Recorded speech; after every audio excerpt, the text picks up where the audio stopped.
Hello everyone, आज हम पढ़ेंगे कुछ लाइट से रिलेटेड फिनोमिनास जैसे total internal reflection, टिंडल effects and हमारे पास एक टॉपिक होता है, एक चैप्टर है जिसे हम कहते हैं कलरफुल वर्ल्ड। तो उसके साथ रिलेटेड जो क्वेश्चंस हैं उनको हम समझेंगे। तो स्टार्ट करते हैं with total internal reflection. Total internal reflection,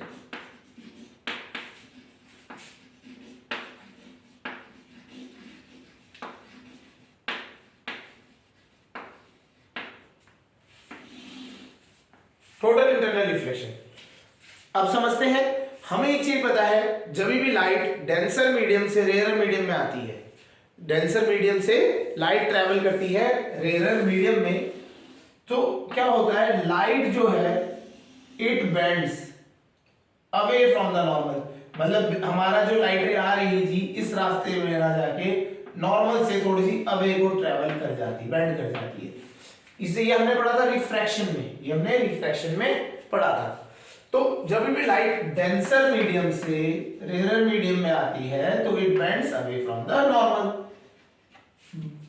but अगर हम क्या करते हैं, ये एंगल ऑफ इंसिडेंस है ना, इस एंगल ऑफ इंसिडेंस को बढ़ाते चले जाते हैं, थोड़ा और बढ़ा दिया तो लाइट रे को हमने इस यहां से पास कर दिया, तो लाइट रे इस पाथ से तो ट्रैवल करेगी नहीं, तो ये क्या होगा, अवे फ्रॉम द नॉर्मल, तो और बेंड कर गई।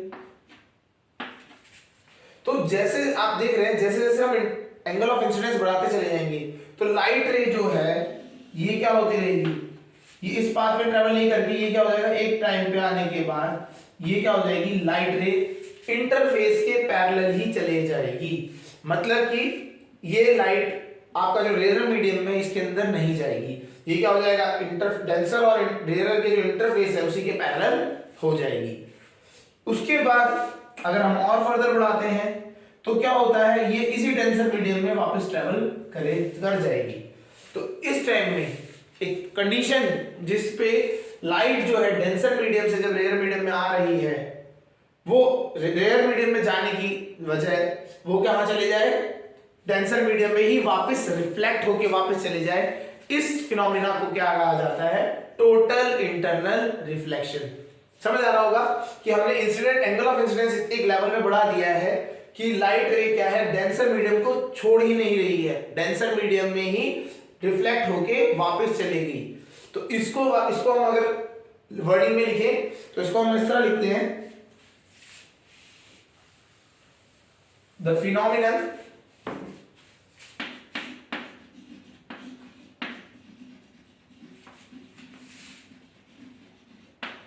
in which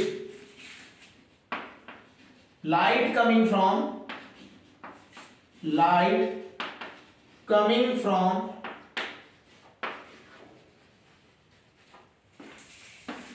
denser medium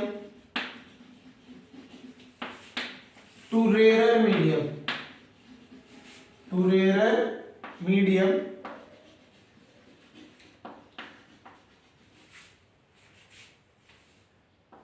at a particular angle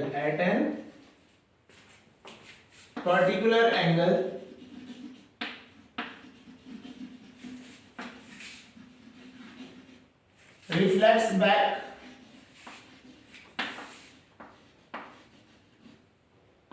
in the same medium, उसी मीडियम में वापस चले जाता है। समझ आ रहा होगा क्या होता है, लाइट जो है डेंसर मीडियम से रेयर मीडियम में आ रही है। आप समझे, ये मिरर नहीं है, मिरर में रिफ्लेक्शन फिनोमेना होता है। मिरर में क्या होता है, लाइट आती है, टकराती है, चले जाती है। बट यहां क्या है, डेंसर से आप रेयर मीडियम में आप लाइट को भेज रहे थे, रेयर मीडियम क्या कर रहा है, एक मिरर इंटरैक्ट कर रहा है, और ये रेयर मीडियम जो मिरर इंटरैक्ट करके इसको क्या कर रहा है, लाइट को इसी डेंसर मीडियम में वापस बेंड कर दे रहा है। तो जब लाइट रे डेंसर से रेयर मीडियम की तरफ ट्रेंड कर रही है तो ये डेंसर क्रॉस नहीं कर रही है, डेंसर में ही वापस चले जा रही है। इस टाइप के फिनोमेना को क्या कहा जाता है, टोटल इंटरनल रिफ्लेक्शन। समझ आ रहा होगा। चलिए अब ये हम बात करते हैं, हमने यहाँ पे बहुत इंपॉर्टेंट है, एक तो क्या दो चीज है, एक तो क्या है, डेंसर टू रेयर मीडियम जाना चाहिए, पहली चीज। Second, at a particular angle, चलिए इसको समझते हैं कैसे होता है। इस पर्टिकुलर एंगल को हम क्रिटिकल एंगल कहते हैं। क्या होता है क्रिटिकल एंगल समझते हैं। चलिए, ये आपका मीडियम है, ठीक है, इंसिडेंट रे आपकी लाइट रे आ रही है,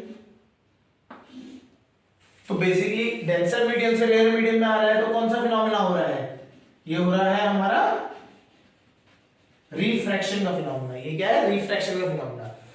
हमने बोला कि भैया एक पर्टिकुलर एंगल था आई, एक पर्टिकुलर एंगल आई पे लाइट रे क्या हो रही है, ये रेयर मीडियम पे नहीं जा रही है, ये क्या हो जाएगी, it is becoming parallel to interface, interface के पैरेलल को शिफ्ट हो जा रही है। तो यहां से इंसिडेंट रे थी हमारी, इंसिडेंट रे, ये जो है ये कौन सी है, रिफ्रैक्टेड रे, यहां पे हमारी कौन सी रे हो गई, रिफ्रैक्टेड रे। तो ये रिफ्रैक्टेड रे क्या है, अगर रेयर मीडियम में नहीं आ रही है, ये इंटरफेस में ही चली जा रही है। जैसे हम बात करते हैं, हमने पर्टिकुलर एंगल बढ़ाते चले गए, बढ़ाते गए, तो एक पर्टिकुलर एंगल पे ये चीज हो गई, जिसमें इस कंडीशन में क्या हो रहा है, ये कंडीशन वो है जहां पे आपकी लाइट रेयर मीडियम में जाना बंद कर चुकी है। तो हम बात करते हैं यहाँ पे ये एंगल कितना हो जाएगा, 90 degree. So applying Snell's law, applying Snell's law, हमने पढ़ा था रिफ्रैक्शन ऑफ लाइट में, स्नेल्स लॉ लगाते हैं, sine i upon sine r is equal to refractive index, mu. Refractive index किसका, ये डेंसर है तो इसको 2, इसको 1 चल मान लेते हैं, इसको मीडियम 1 मान लिया, इसको मीडियम 2, तो refractive index of medium 2 with respect to medium 1।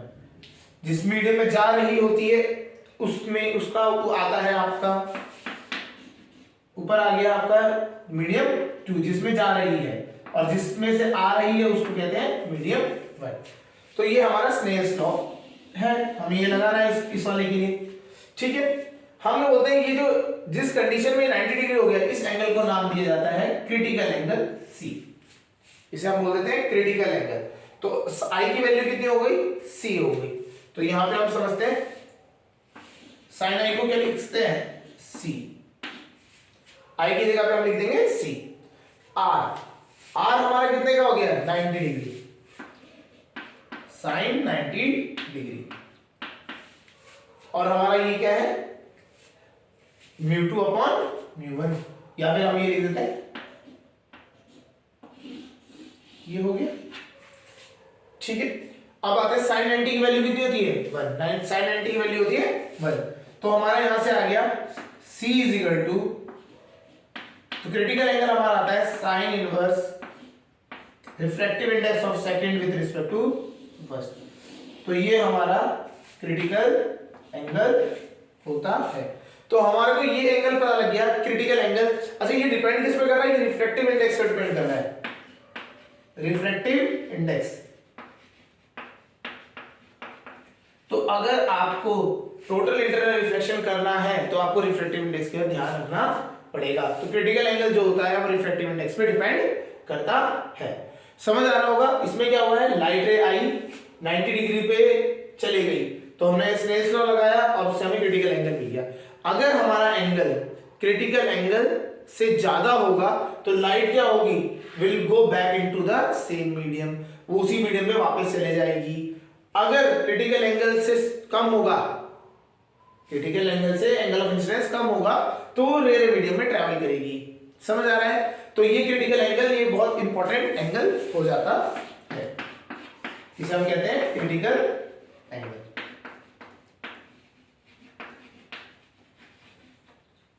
ठीक है। अच्छा, ये बहुत इंपॉर्टेंट फिनोमिना है, आज के डेट में यूज होता है। आपने सब जियो फाइबर जब से हम सुना है, जियो फाइबर, एयरटेल फाइबर, ये सारा जो है ये ऑप्टिकल फाइबर जो सिस्टम है, ये किस फिनोमिना में वर्क करता है, ये टोटल इंटरनल रिफ्लेक्शन पे वर्क करता है। चलिए कैसे करता है ये भी समझ लेते हैं। जो आपके ऑप्टिकल फाइबर सिस्टम्स है, ये जो आपके यूज हो रहे हैं, these all are using total internal reflection. क्या होता है, ये फाइबर है आपका, हमने एक फाइबर ले लिया, इस तरीके से फाइबर को देख लेते हैं। सो इसमें क्या होता है, सिग्नल भेजा जाता है with the help of light. तो क्या होता है, लाइट रे आई डेंसर से रेयर मीडियम, बाहर वाला मीडियम रेयर होता है इसमें, तो रेयर मीडियम में लाइट क्या होती है, जाती नहीं है, टोटली इंटरनल रिफ्लेक्शन हो जाता है। इस तरीके से ये लाइट इसके अंदर ट्रेवल करती हुई एक एंड से दूसरे एंड पे चली जाती है। तो लाइट क्या होती है, लाइट बेंड होती है नहीं, लाइट क्या होती है, स्ट्रेट पाथ में ट्रेवल करती है। बट यहां पे क्या हो रहा है, with due to internal reflections, बार बार इंटरनल रिफ्लेक्शन करते करते आपका क्या हो रहा है, आपने यहां से सिग्नल भेजा, सिग्नल, और आपको दूसरी जगह पे भी क्या मिल गया, सिग्नल मिल गया। तो इस तरीके से आपका ऑप्टिकल फाइबर में वर्किंग होती है। ठीक है, तो total internal reflection is used in optical fibre. Clear है? एक और इसी का एक और एग्जांपल बताते हैं। ये टोटल इंटरनल रिफ्लेक्शन जो होता है, ये प्रिज्म से भी यूज किया जाता है, ये प्रिज्म से भी यूज किया जाता है। अब जो बाइनोकुलर्स होते हैं तो वो क्या है, उनमें अब प्रिज्म यूज होने लगा है। पहले क्या होता है, मिरर यूज करते थे। फॉर एग्जांपल इसमें होता है, कैसे समझते हैं, इस तरीके से ये प्रिज्म है, इसमें लाइट रे को हम क्या करते हैं, इस डायरेक्शन से भेजते हैं। तो लाइट रे ट्रैवल करके जाएगी यहां से, इधर जाके ये क्या होता है, टोटल इंटरनल रिफ्लेक्शन। तो टोटल इंटरनल रिफ्लेक्शन होने की वजह से क्या होगा, लाइट रे इधर को चली जाएगी। अगर आप क्या करेंगे, लाइट को आप एक प्रिज्म लेंगे और प्रिज्म में लाइट आप भेजते हैं, तो आपको क्या होगा, लाइट आपको इस सही पे यहाँ पे मिलती है, यहाँ पे मिलती है। या फिर कभी कभी इस जगह पे भी इंटरनल रिफ्लेक्शन हो जाता है तो लाइट वापस आ जाती है, लेकिन ये क्या है, चांसेस कम होते हैं। आपका जनरली क्या होता है, आप देखेंगे प्रिज्म में अगर आप लाइट रे डालेंगे तो इधर से डालेंगे, आपको लाइट रे कहीं इधर को जाती हुई दिखाई देगी। समझे, समझ रहे होंगे आप? तो इस तरीके से ये होता है। दिस टाइप ऑफ रिफ्लेक्शन इसे कहते हैं टोटल इंटरनल रिफ्लेक्शन। इसमें मिरर यूज नहीं हुआ है, लेकिन क्या हुआ है, internal, NaL spelling, internal reflection. ठीक है, सो टोटल इंटरनल रिफ्लेक्शन हो गया। यहां पे आपका इस तरीके से रिफ्लेक्शन होता है। तो प्रिज्म से भी आप टोटल इंटरनल रिफ्लेक्शन क्रिएट कर सकते हैं। समझ आ गया होगा टोटल इंटरनल रिफ्लेक्शन क्या होता है, क्या फिनोमेना होता है, ये समझ आ रहा होगा। तो चलिए, यहां पे हमारा टोटल इंटरनल रिफ्लेक्शन होता है कंप्लीट। इसके बाद अब नेक्स्ट जो टॉपिक है वो है आपका, that is Tyndall effect.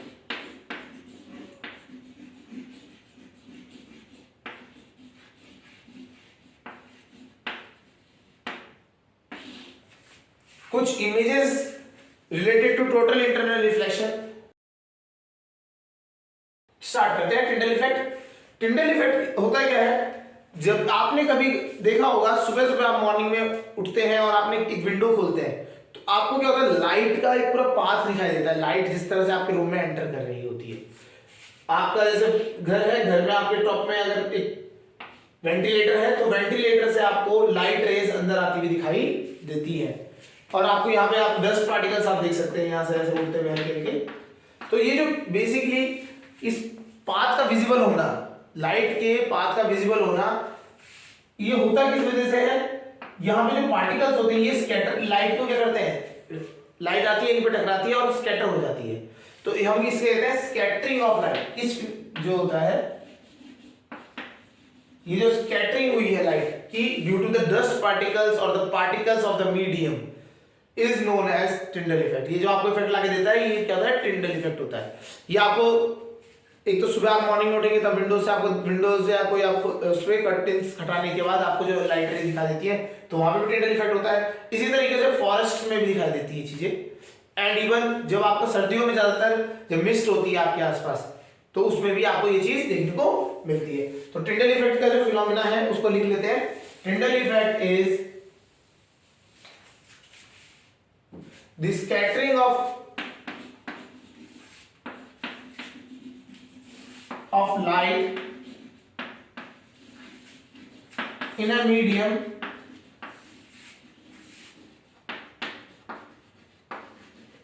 due to the particles जो होते हैं, particles of medium due two particles of medium is known as Tyndall effect, is known as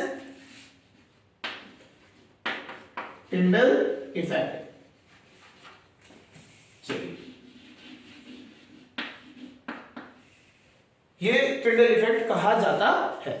इसमें इस इफेक्ट के लिए ना एक कंडीशन होनी चाहिए, जो आपका साइज ऑफ द पार्टिकल है वो थोड़े बड़े होने चाहिए। थोड़े मतलब ऐसा नहीं कि आप बहुत बड़ा साइज आप बोल रहे हैं हम, it should be somewhat greater in size. जितना ज्यादा आपका पार्टिकल थोड़ा बड़ा होगा तो उससे क्या होगा, आपका जो स्कैटरिंग के जो लाइट को स्कैटर करने की चांसेस होती है वो ज्यादा हो जाती है, तो लाइट आपको और अच्छी दिखाई देती है टिंडल इफेक्ट में। चलिए, इसमें आपको एक थोड़ा सा अगर हम बात करते हैं टिंडल इफेक्ट में मीडियम्स के हिसाब से, अगर हम बात करते हैं मीडियम के लिए, तो हमने मीडियम केमिस्ट्री टॉपिक में आता है, हमने पढ़े थे जो आपके मिक्सचर्स होते हैं, हमने मिक्सचर्स पढ़े थे आपके, मिक्सचर्स आर ऑफ 3 टाइप्स। तो टिंडल इफेक्ट थोड़ा सा उससे क्लियर होगा आपको। 3 टाइप्स, वन इज सॉल्यूशन, दूसरा होता था colloids and last is suspension. तो होता क्या था, सॉल्यूशन जो होते थे वो उसमें पार्टिकल्स जो होते थे बहुत छोटे होते थे, और ये मिक्सचर क्या होता था, होमोजीनियस होता था। होमोजीनियस मींस इसमें आपको कोई भी आपको सेपरेशन नहीं दिखाई देगा दोनों के सॉल्यूट सॉल्वेंट के बीच में, no boundary of separation is available visible in solution. Solution में जो पार्टिकल का साइज होता है वो बहुत छोटा होता है। ये छोटा होने की वजह से इसमें जो पार्टिकल का साइज छोटा हो जाता है, तो इसलिए क्या होता है, इसमें Tyndall effect is not visible. Tyndall effect यहाँ पे क्या होता है, नॉट विजिबल। सॉल्यूशन, तो आप समझ सकते हैं कि पार्टिकल का साइज कितना इंपॉर्टेंट रोल प्ले करता है। सॉल्यूशन का जो पार्टिकल का साइज होता है वो बहुत छोटा होता है नैनोमीटर्स में, है ना, तो लेस देन नैनोमीटर्स होता है, तो ये क्या होता है आपको दिखाई ही नहीं देता इसमें Tyndall effect. On the other hand colloids में आप देखेंगे तो इसमें साइज ऑफ पार्टिकल ग्रेटर होता है सॉल्यूशन से, तो और सिमिलरली सस्पेंशन, दोनों में साइज क्या होते हैं, थोड़े ज्यादा बड़े होते हैं एज कंपेयर टू सॉल्यूशन। तो इन दोनों में टिंडल इफेक्ट आपको क्या दिखाई देता है, विजिबल होता है। इन दोनों में टिंडल इफेक्ट इज विजिबल। तो यहाँ पे टिंडल इफेक्ट क्या है, हमारे को विजिबल होता है। इन दोनों केसेस में टिंडल इफेक्ट विजिबल है, इसमें टिंडल इफेक्ट विजिबल नहीं है। तो हमारा अगर हमें बात करते हैं जैसे मिल्क है, मिल्क में आपको टिंडल इफेक्ट दिखाई देगा क्योंकि because milk is a colloid, ठीक है। सॉल्यूशन में अगर आप आते हैं सॉल्ट प्लस वाटर, उसमें आपको टिंडल इफेक्ट नहीं दिखाई देगा। आप कैसे देख सकते हैं, अगर आप ये घर आप करना चाहते हैं एक्सपेरिमेंट, तो आप घर में भी ऐसा कर सकते हैं।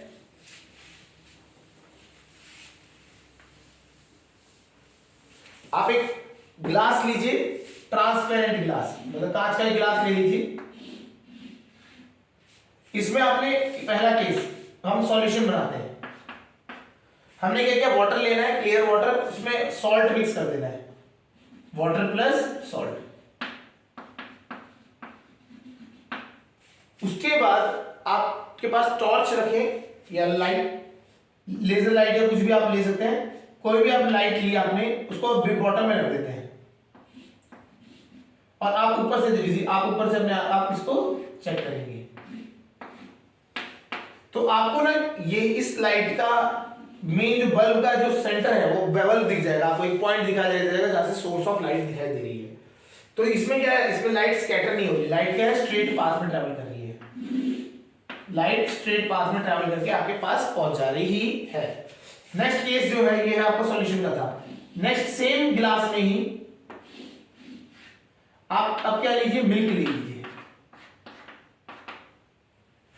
मिल्क ले लीजिए या आप इंक में, पानी में इंक मिला दीजिए, दोनों काम करते हैं।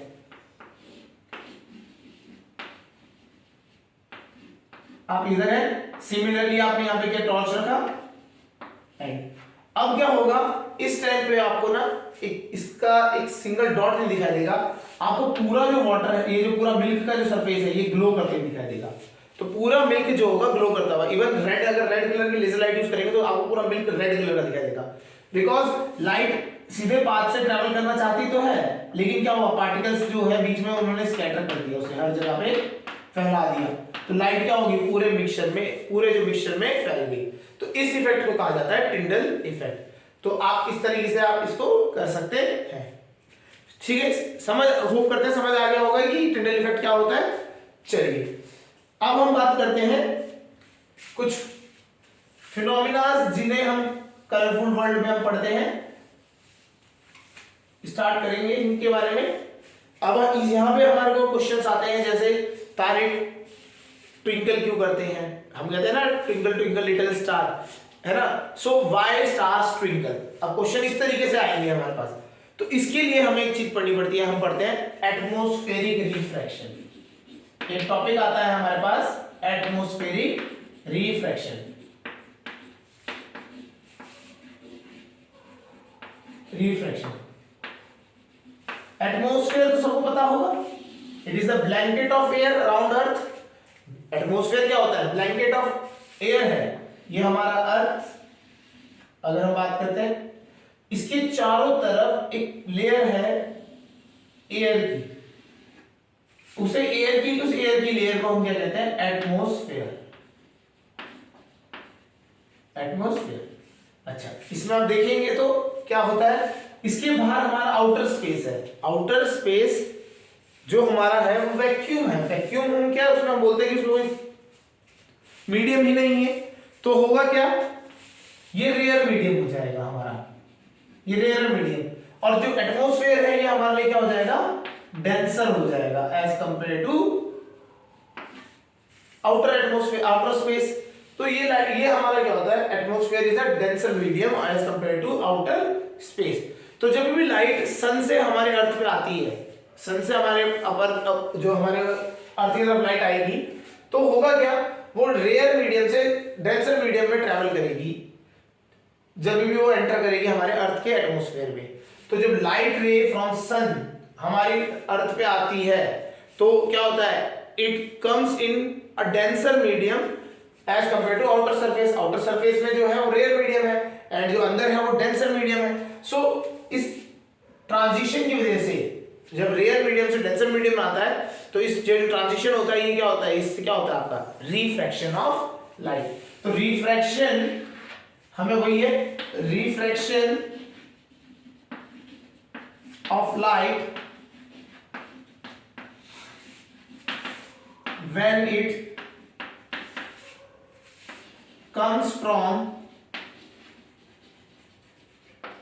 outer space, outer space जो कि क्या है, रेयर मीडियम है, rare medium into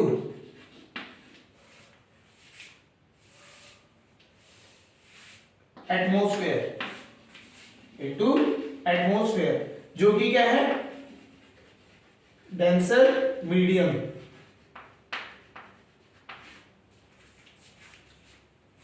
is called, इसे क्या कहा जाता है, एटमॉस्फेरिक रिफ्रैक्शन। Atmospheric refraction.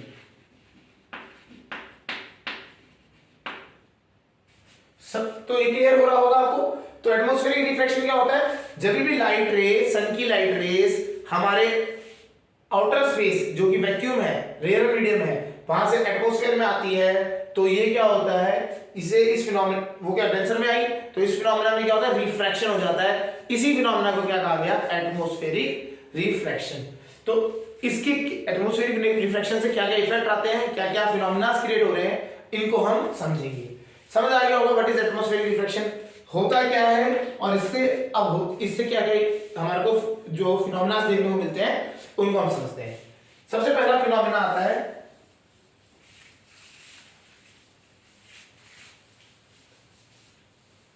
सबसे पहला फिनोमेना जो है हमारे पास, हमें सन जो है, हमें जो सन है वो राइज, एक्चुअल राइज होने से पहले 2 मिनट पहले हमें सनराइज, एक्चुअल जो सन का राइज होने का टाइम है उसे 2 मिनट पहले हमें दिखाई दे जाता है। ऐसे सेट होने के बाद तक भी 2 मिनट दिखाई देता है। तो समझते हैं क्या होता है ना। क्वेश्चन आता है कि सन जो है बिफोर राइजिंग, मतलब हमारे को सुबह जो उसका सनराइज होने का टाइम है उससे पहले ही हमें दिखाई दे जाता है, एंड सनसेट होने के बाद भी 2 मिनट बाद भी हमें दिखाई देता है। ऐसा क्यों होता है, ये क्वेश्चन आता है। चलिए इसको समझते हैं। ये अगर आप बात करें तो it occurs because of atmospheric refraction. ये फिनोमेना जो होता है एटमॉस्फेरिक रिफ्रैक्शन की वजह से होता है। सपोज करिए यहां पे कोई ऑब्जर्वर है, हमने ऑब्जर्वर रख दिया अर्थ पे खड़ा है, ठीक है, साइज बहुत बड़ा कंपैरेटिवली बड़ा दिखा है, ऐसे कुछ नहीं होता, ठीक है। हमने कोई ऑब्जर्वर रख दिया यहाँ पे, तो ऑब्जर्वर को क्या होना चाहिए था, ऑब्जर्वर को सन कब दिखाई देना था, जब सन इस जगह पे होता, जब सन इस जगह पे होता तो ऑब्जर्वर को दिखाई देना चाहिए था। तो होता क्या है, लेकिन जब सन यहां पे होता है, थोड़ा नीचे होता है, तो सन से रेस क्या है, सारी डायरेक्शन में जा रही है। तो सन से रेस क्या होती है, इधर को भी जा रही है, इधर को कहीं पे, इधर को, ऐसे हर जगह पे जा रही है। तो होता क्या है, जब सन की रेस ऐसे आती हैं इस एटमॉस्फेयर पे, तो यहाँ पे क्या है, आपका फिर से नॉर्मल बनाएंगे, ठीक है। तो सन की रेस को क्या होना चाहिए था, ये नॉर्मल हो गया इस पे, तो ये हो गया आपका एंगल ऑफ इंसिडेंस, ठीक, यहां समझ आ रहा होगा एंगल ऑफ इंसिडेंस। अब क्या है, जब भी लाइट रेयर से डेंसर की तरफ जाती है, रेयर से डेंसर की तरफ जाती है, तो ये इसको जाना चाहिए था इधर को। Light is going from rare to denser, तो इट बेंड्स टुवर्ड, जो लाइट होती है वो कहां बेंड कर जाती है, it bends toward the normal. ये नॉर्मल है, इस नॉर्मल लाइन की तरफ को लाइट क्या कर रही है, बेंड कर जा रही है। जाना था इसे इधर को, लेकिन क्या हुआ, ये बेंड कर गई, और ये बेंड करने से फिर से क्या होगा, ये आपके ऑब्जर्वर की लाइन में आ गई। अब लाइन, ये क्या हुआ, लाइट यहां से गई, टकराई, और ऑब्जर्वर को इफेक्ट फील हो गया। तो इसे ऑब्जर्वर को क्या हुआ, सन एक्चुअली में यहां था, लेकिन क्या हुआ, सन इसको, ऑब्जर्वर को इस जगह पे फील हो गया। तो हुआ क्या, ऑब्जर्वर को सन राइज होने से पहले ही, सन को राइज होने में भी इतना जाना है, यहां से यहां तक जाना है, ऑब्जर्वर को क्या हुआ, सन राइज होने से पहले ही आपको सन दिखाई दे गया, ठीक है। तो actual position of sun is this, ये क्या हो गई, ये ऑब्जर्वर को दिखाई देगी, तो इसे कहते हैं एपरेंट पोजीशन, इसे कहते हैं एपरेंट पोजीशन। तो आपको क्या हुआ, सन एक्चुअल सनराइज से पहले ही दिखाई दे गया, ये है ओरिजिनल पोजीशन, ओरिजिनल पोजीशन। तो आपको क्या हुआ, सन आपको इस तरह से दिखाई दे गया, लाइटें जानी चाहिए थी इधर को, but due to refraction, atmospheric refraction, वो बेंड हो गई और ऑब्जर्वर के पास दिखाई देने लग गई।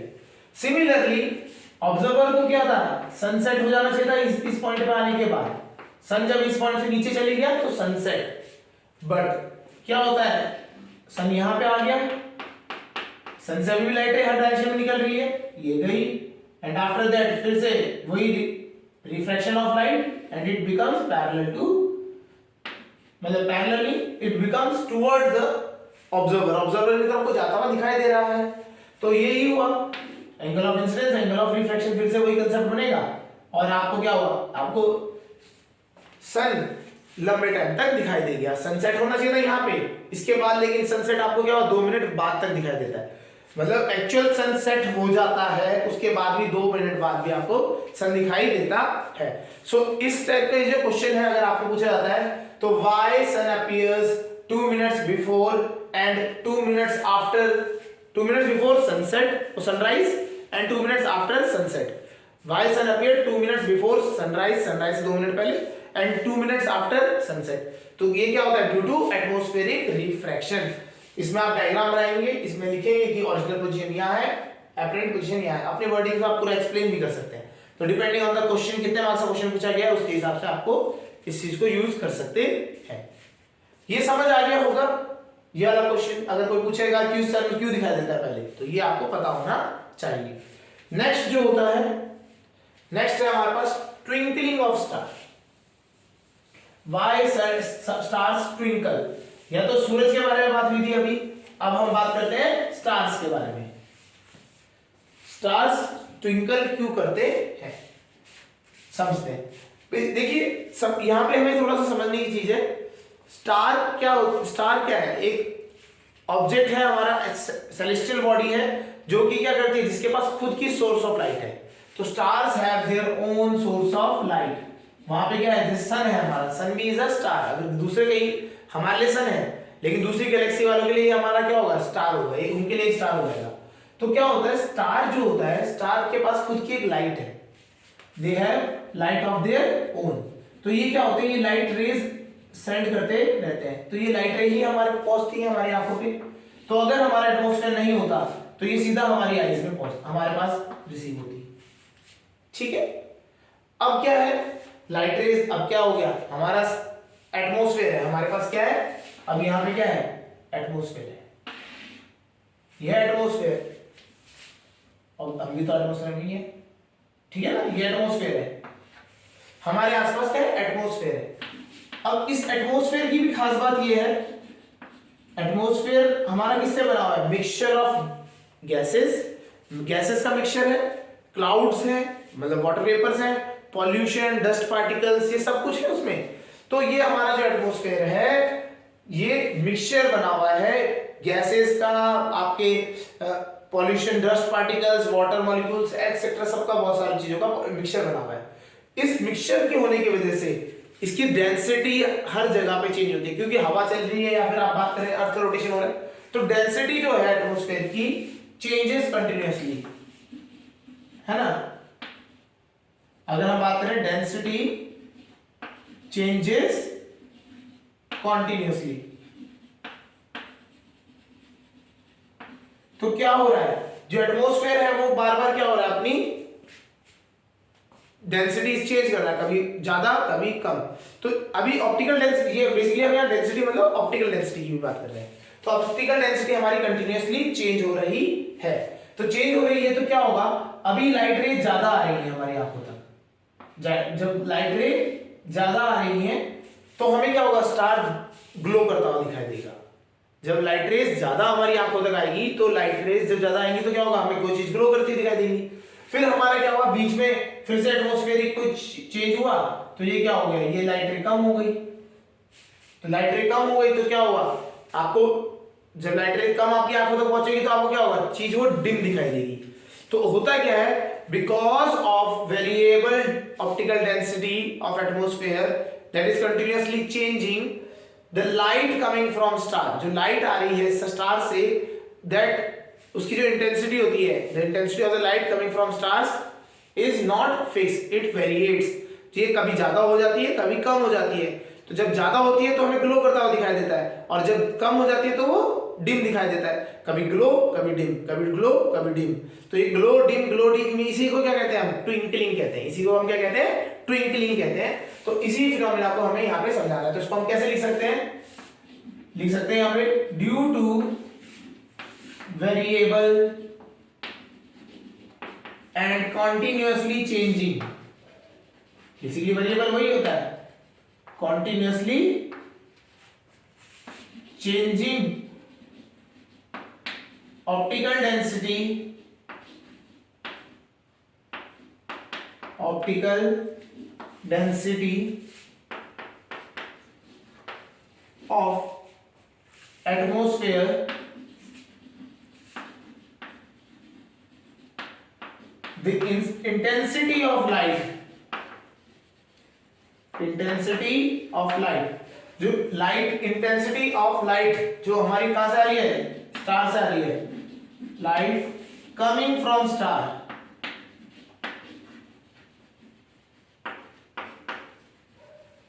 changes due to which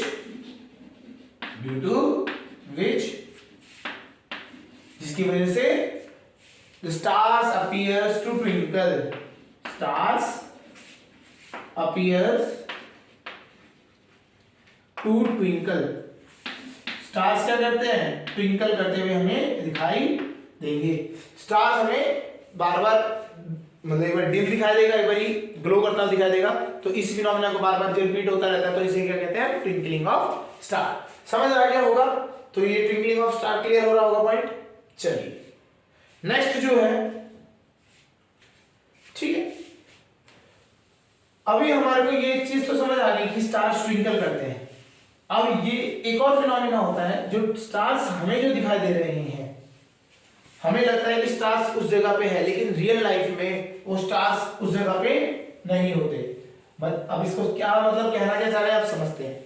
देखिए, चलिए देखिए, स्टार हमारा एक पोजीशन पे है, इस तरीके से स्टार है, एक ऑब्जर्वर है ग्राउंड पे, यहां ले लेते हैं, ठीक है। बीच में हमारे क्या है, एटमॉस्फेयर है, बीच में हमारा एटमॉस्फेयर है। सो होता क्या है, लाइट अगर हम बात करते हैं स्टार के लिए, स्टार से समझते हैं, star is the source of light. वो स्टार क्या होता है, लाइट का सोर्स है। तो लाइट हमें कहां से आती हुई दिखाई देगी, स्टार से आती हुई दिखाई देगी। तो लाइट जो है, स्टार से जब लाइट आएगी तो आप ये सोचते हैं ये स्ट्रेट आ रही है ना, इस तरीके से। बट हमारे को क्या होता है, ये लाइट रे हम इस तरीके से, हमें लगता है आपको लग रहा होगा यहाँ से हम स्ट्रेट ऐसे से आती है लाइट और ये इधर से आ जाती है, but it is not true, because हमारे बीच में क्या है, ये एटमॉस्फेयर है, ये हमारे पास यहाँ पे एटमॉस्फेयर है बीच में। तो हम क्या करते हैं, हम उल्टा ट्रैक करते हैं, देखते हैं कि उल्टा ट्रैक करते हैं कहाँ पे होता है। सपोज करिए इसे क्या देख से कहाँ जा रहा है, देखना है स्टार को उसी जगह पे, अगर ये उसी डायरेक्शन में देख रहा है स्टार की तरफ, तो स्टार की तरफ को देख रहा है तो इसे स्टार दिखना चाहिए। बट क्या होता है, जब भी ये डेंसर मीडियम था एटमॉस्फेयर, और ये क्या है, बाहर वाला रेयरर मीडियम है, तो ये लाइट तो स्ट्रेट पाथ में तो ट्रेवल करेगी नहीं, पहली बात तो ये समझ आ गई, ठीक है। सेकंड, अब क्या होगा, अब यहां से क्या हुआ, ये light bends away from the normal, तो इस डायरेक्शन में नहीं गई, अवे फ्रॉम द नॉर्मल, तो अवे हो गई नॉर्मल से। तो जब अवे हो गई तो हमें क्या होगा, हमें ऐसा लगेगा कि जो यहाँ पे कोई स्टार, मतलब हमारा जो स्टार है, अगर हम ये इस तरह से कह दें कि ये हमारा स्टार था ओरिजिनल यहाँ पे, इसको हम ऐसे बोल सकते हैं, इस तरह से भी समझ सकते हैं। अब देखिए, हम उल्टा ट्रेस कर रहे थे, अब इसको अब उसको सही से कर देते हैं, स्टार्ट कर देते हैं। स्टार हमारा क्या है, यहाँ पे ओरिजिनली यहाँ पे था, ओरिजिनल पोजीशन कहाँ थी, इधर थी, ओरिजिनल पोजीशन यहाँ थी स्टार की। लेकिन क्या हुआ, स्टार की लाइट आई, बेंड हुई रिफ्रैक्शन की वजह से, रिफ्रैक्शन की वजह से, बेंड होने की वजह से ये क्या हुआ, ये आपके ऑब्जर्वर के आंखों में पहुंच गई। तो ऑब्जर्वर को क्या फील होगा, star is at this position, तो ये उसको क्या दिखाई देगी, स्टार के लिए ये स्टार की क्या दिखाई देगी, एपरेंट पोजीशन,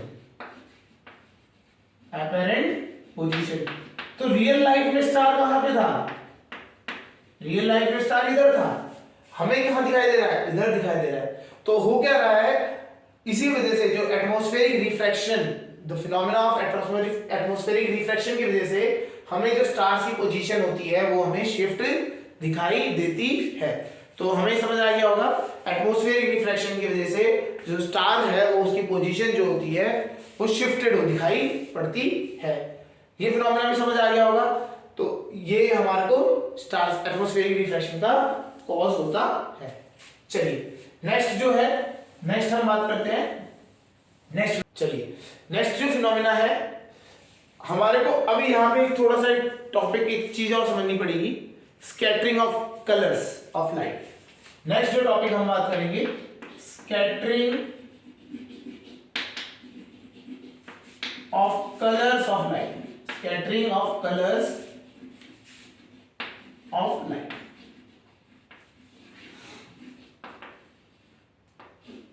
हमारे पास जो लाइट है, अगर हम लाइट में बात करें, व्हाइट लाइट की यहाँ पे, तो व्हाइट लाइट में हमारे पास 7 कॉन्स्टेंट कलर्स हैं, ठीक है।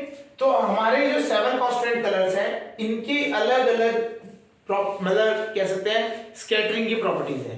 इनमें क्या होता है, टेंडेंसी ऑफ स्कैटरिंग डिफरेंट होती है। आपको इस तरह से समझते हैं, व्हाइट लाइट के 7 कलर्स को लिख देते हैं, विबग्योर, हमने पढ़ा था VIBGYOR, violet, indigo, blue, green, yellow, orange, red, तो ये हमारे विबग्योर हो गए। अगर हम बात करते हैं, ये लाइट है, light is a form of wave. अगर हम समझें तो लाइट क्या होती है, वेव की तरह होती है। तो हम क्या कर सकते हैं, हम इन्हें अरेंज अप करते हैं एक सीक्वेंस में, तो इस तरीके से समझते हैं, ये कौन सा ऑर्डर है, ये इंक्रीजिंग ऑर्डर ऑफ वेवलेंथ है। वेवलेंथ इसका मतलब क्या है, एक वेव कितनी दूरी ट्रेवल कर पाती है। मतलब आपका एक ये वेव है, इस वेव ने कितना डिस्टेंस ट्रेवल कर दिया, तो इसे क्या कहा जाता है, वेव लेंथ कहा जाता है। तो ये अगर हम बात करें तो अगर हम वॉयलेट से रेड की तरफ को जाते हैं तो हमारी वेवलेंथ क्या होती है, इंक्रीज होती है। इसका मतलब क्या है, इस जो आपका रेड कलर की लाइट है उसको ज्यादा डिस्टेंस ट्रेवल करने की टेंडेंसी में है, जो रेड कलर है वो ज्यादा टेंडेंसी है उसकी डिस्टेंस ज्यादा ट्रेवल करने की। और दूसरी साइड को जब अपोजिट में आते हैं उसे हम कहते हैं फ्रीक्वेंसी। ये वेवलेंथ का अपोजिट क्या होता है, हम फ्रीक्वेंसी को भी हम समझते हैं। तो रेड कलर की फ्रीक्वेंसी कम होती है, वॉयलेट कलर की फ्रीक्वेंसी सबसे ज्यादा होती है। तो यहाँ पे हमें एक चीज समझनी है कि अभी हम स्कैटरिंग के बारे में बात कर रहे हैं, लेकिन हम पहले ये समझ लेते हैं वेवलेंथ और ये फ्रीक्वेंसी क्या होता है। Light is a form of wave, light जो ट्रैवल करती है in the form of wave करती है। तो इसमें क्या होता है, तो वेवलेंथ और आपको फ्रीक्वेंसी का कंसेप्ट उसमें क्लियर होना चाहिए। तो रेड कलर की लाइट जो है उसकी वेवलेंथ ज्यादा होती है और फ्रीक्वेंसी वॉयलेट कलर की ज्यादा होती है। जिसकी ज्यादा फ्रीक्वेंसी होगी उसकी स्कैटरिंग की टेंडेंसी ज्यादा होगी। तो यहां याद रखना है, frequency is directly proportional to scattering की। स्कैटरिंग फ्रीक्वेंसी क्या होती है, डायरेक्टली प्रोपोर्शनल टू स्कैटरिंग। जिसकी फ्रीक्वेंसी ज्यादा वो स्कैटर ज्यादा करेगी लाइट, ठीक है। तो सबसे ज्यादा स्कैटरिंग की टेंडेंसी इसकी है वॉयलेट की। तो हमें यहां से समझ आना चाहिए, तो scattering of colours of light, तो ये याद रखना है, red colours scatter the least, सबसे कम कौन फैलता है, रेड कलर, फिर orange, yellow, green, blue, last Indigo, and सबसे ज्यादा फैलता है आपका वॉयलेट, सबसे कम रेड। तो समझ आ गई। तो इस तरीके से आपको ये सीक्वेंस में पता होना चाहिए। तो scattering of colours of white light, तो ये स्कैटरिंग का हम समझते हैं। चलिए अब इसको कैसे आता है, इसके क्या फिनोमेना में क्या रोल होता है इसको समझते हैं। अब पहला क्वेश्चन आता है, पहला चीज पूछा जाता है, why sun appears red during sunrise and sunset. जब भी सनराइज होता है या सनसेट होता है तो आपको सन रेड कलर का क्यों दिखाई देता है। अब इसका देखो, इसका आपको सिंपल अगर हम एक लैंग्वेज में बात करें, हमारे को जब भी सन आएगा, जब भी सन आता है तो सबसे पहले अगर हम बात करें, सबसे जिसकी वेवलेंथ ज्यादा होगी, जिस लाइट की जिस कलर की वेवलेंथ ज्यादा होगी वो ज्यादा दूरी तक ट्रैवल करेगा और सबसे पहले वही आपको दिखाई देगा। तो इसमें सबसे ज्यादा वेवलेंथ किसका है, रेड कलर का। तो रेड कलर की सबसे ज्यादा वेवलेंथ होती है, तो इसलिए क्या होता है, वो सबसे पहले आपकी आंखों पे पहुंचता है। समझ रहे। तो स्टार्टिंग में जब आप मॉर्निंग की बात करें तो आपको क्या होता है, रेड कलर की वेवलेंथ सबसे पहले आपके पास पहुंचती है। सिमिलरली चलो अभी ये देख लेते हैं, रेड कलर की वेवलेंथ सबसे पहले पहुंचती है, फिर आफ्टर सम टाइम, थोड़े टाइम बाद येलो कलर की वेवलेंथ पहुंचती है, फिर ऐसे करते करते सारे कलर्स आपके पास पहुंच जाते हैं। और जैसे ही आपके, तो इसलिए आप समझ आ रहा होगा, पहले आपको रेड कलर पहुंचेगा आपकी आईज में, तो इसलिए आपको क्या दिखाई देता है, सन रेड दिखाई देता है। सिमिलरली जब सनसेट होता है उस टाइम पे जाते समय तो क्या होगा, सन आपका सेट होने जा रहा है, तो क्या होगा, आपको रेज तो सन से ही आनी है। तो जब रेज सन से आ रही है तो आपको क्या दिखाई देगी, सबसे पहले रेड कलर दिखाई, मतलब आपको रेड कलर दिखाई देता है। इसलिए क्या होता है, सनसेट में आपका जो सन होता है वो आपको रेड दिखाई देता है। तो रेड कलर की लाइट जो होती है वो आपको सबसे मतलब आपको दूर, जब सनसेट भी हुई है तभी भी आपको दिखाई देगा लास्ट में आते हुए, ठीक है। चलिए, तो इसका मतलब क्या है, sun the red colour has the longest highest wavelength and therefore it reaches our eyes early. समझ आ गया। चलिए okay, and after that blue colour सारे आते रहते हैं। चलिए क्वेश्चन एक अगला जो है, अगला समझते हैं।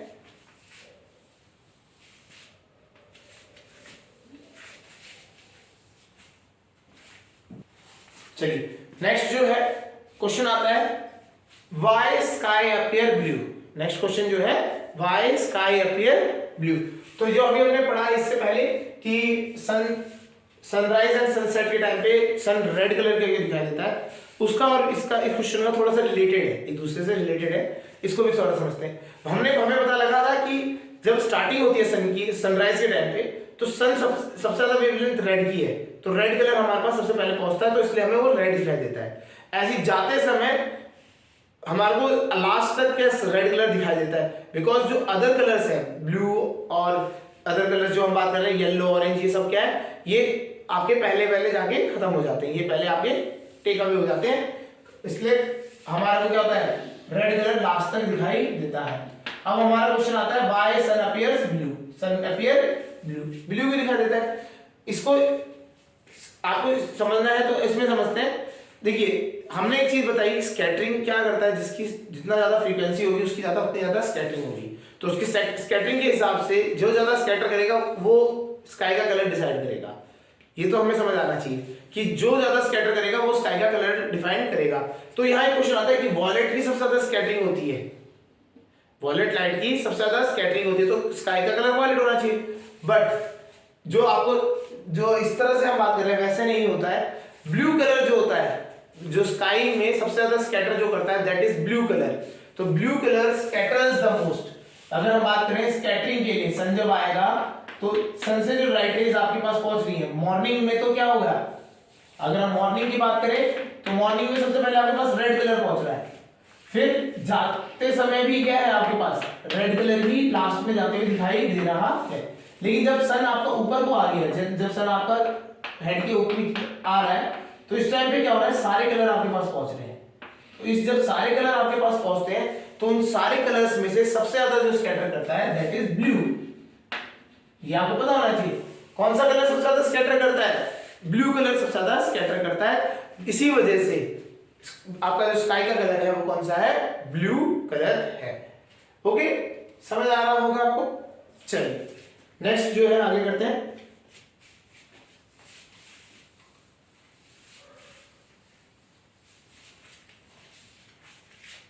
ठीक है, चलिए नेक्स्ट क्वेश्चन जो है, नेक्स्ट जो आता है पार्ट वो है हमारा, कभी भी आपने किया होगा या तो सिक्का आप पानी में डाल दीजिए, या फिर कभी कभी आपने देखा होगा रिसेप्शंस में गिलास रखा होता है आपके टेबल पे।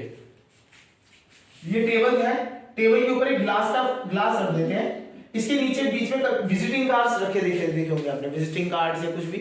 तो होता क्या है, आप ये जो इनके नीचे विजिटिंग कार्ड्स रखते हैं तो ये क्या होता है, विजिटिंग कार्ड थोड़ा बड़ा दिखाई देता है। सिमिलरली आप अगर एक पानी में कॉइन डालेंगे तो वो कॉइन थोड़ा सा बड़ा दिखाई देता है। तो क्वेश्चन जो आता है, why coin appears bigger in size when dip in water. समझ आ रहा होगा ये क्वेश्चन कि पानी में अगर मैंने कॉइन डाल दिया तो क्या होगा, वो बड़ा साइज दिखाई देता है। व्हाई क्वेश्चन ये आता है, क्यों दिखाई देता है। सिमिलरली अगर हम बात करें, इसमें भी हम बात करेंगे कि ये ग्लास स्लैब जब हम रखते हैं तो नीचे विजिटिंग कार्ड्स बड़े क्यों दिखाई देते हैं, तो इसको समझते हैं। चलिए सपोज करिए पानी रखा आपने, कॉइन को आपने डीप किया, तो कॉइन तो क्या है, हैवी मटेरियल है तो डूब जाएगा। चलिए आप ऊपर से आप विजिबल आप करेंगे, आपको आप देख रहे हैं, ठीक है ना। तो आइज आप यहाँ से बात, ऑब्जर्वेशन आपकी इस तरह से, ठीक है।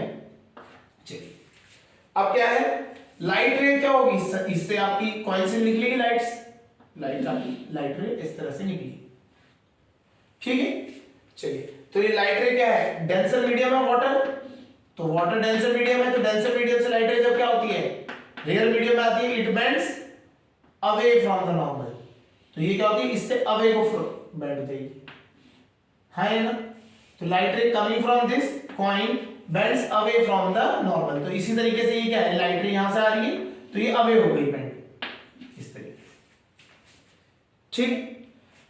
जब ये अवे बेंड हो गई तो हमें क्या होगा, हमें जो ऑब्जेक्ट दिखाई देगा, हमें ऑब्जेक्ट कैसा दिखाई देगा कि वो कहां से कहां पे आ रहा है, वो इधर इस तरीके से दिखाई देगा ना। हमें क्या फील होगा कि कॉइन जो है, देखो यहां से तो ये है, ये लाइट रे आ रही है कॉइन से, तो जब हम ऑब्जर्वर जब उसको दिखेगा तो उसको ऑब्जर्वर को फील होगा कि वो इसको ट्रेस बैक करेगा, इसी लाइट को वो बैक ट्रेस करेगा, वो बोलेगा कहां से आ रही है, तो ये चेक करेगा, तो उसे क्या होगा, अपीयर होगा कि कॉइन से आ रही है, तो कॉइन यहां है। तो ये क्या हुआ, आपको कॉइन क्या हुआ, फ्लोटिंग दिखाई दे रहा है, ऊपर को चले, ऊपर आ गया है। आपका कॉइन एक्चुअली में यहां था लेकिन वो कॉइन आपका ऊपर आ गया है। तो जब आपको ऊपर दिखाई दे रहा है इस ऊपर दिखाई देने की वजह से the size of the coin becomes bigger. आपको अब समझ आया होगा, कॉइन तो ऐसे डिप कर दिया पानी के अंदर, इसी तरह है ना, और आपने क्या किया, लाइट रे आ रही है बाहर, ये नॉर्मल बेंड हुई रिफ्लेक्शन की वजह से, लाइट रे जब बेंड हुई रिफ्लेक्शन की वजह से क्या हुआ, it bends away from the normal, away हुई तो हमारे को जब हमने उसको बैक ट्रेस किया तो हमें लगा जो अपैरेंट पोजीशन होगी हमारी कॉइन की वो ऊपर दिखाई दे रही है, तो ये जो है ये अपैरेंट पोजीशन है ये, तो हमारे को जो कॉइन दिखाई देगा वो इस पोजीशन पे दिखाई देगा, और एक्चुअली में कहां पोजीशन में वो नीचे है, एक्चुअल पोजीशन यहां है, तो इस वजह से क्या होता है हमारे को कॉइन क्या दिखाई देता है, बिगर इन साइज। तो हम बात कर सकते हैं when we dip a coin in a water tank due to refraction the apparent position of the coin is near the surface of the water, apparent position of the coin is near the surface of water, तो water की surface के पास है, इसी वजह से क्या होता है हमारे को जो coin है वो थोड़ा सा bigger in size दिखाई देता है, therefore it appears bigger in size. Clear हो गया। चलिए नेक्स्ट जो है यही चीज अगर हम ग्लास स्लैब के लिए देखते हैं तो उसमें क्या होगा, ये बस वाटर नहीं होंगे, आपका क्या हो जाएगा, ग्लास स्लैब हो जाएगा। आपने क्या किया, एक ग्लास स्लैब के ऊपर रख दिया, ठीक है, तो ग्लास स्लैब आपने ये रखा, इसके नीचे क्या है, विजिटिंग कार्ड, सेम फिनोमेना यहां पे होगा, लाइट रे आएगी बाहर को, इंसिडेंट एंड रिफ्रैक्शन हो जाएगा, और रिफ्लेक्शन होने की वजह से क्या होगा, आपको विजिटिंग कार्ड कहां दिखाई देगा, थोड़ी सी हाइट पे, इसमें क्या हो गया, इससे शिफ्ट हो, ये ऊपर को क्या हो गया, पोजीशन शिफ्ट हो जा रही है, आपकी पोजीशन जो है वो शिफ्ट हो जा रही है उसे। अच्छा, इस शिफ्ट को एक और नाम से जानते हैं, लेटरल शिफ्ट, इसे क्या कहते हैं, लेटरल शिफ्ट। तो लेटरल शिफ्ट की वजह से आपकी जो अपैरेंट पोजीशन है, जो एक जो आपका कार्ड है, विजिटिंग कार्ड है, उसकी चेंज हो जाएगी पोजीशन, इस चेंज ऑफ पोजीशन की वजह से आपको क्या होता है, विजिटिंग कार्ड थोड़ा बिगर इन साइज दिखाता है, जिससे हमारा क्लियर होता है व्यू पढ़ने के लिए। समझ आ रहा होगा। चलिए, तो इस तरीके से ये आपके बहुत सारे फिनोमेनास थे, इन सबको हमने एक्सप्लेन करा, समझ आ गया होगा, ठीक है। चलिए ओके, आज के लिए इतना ही।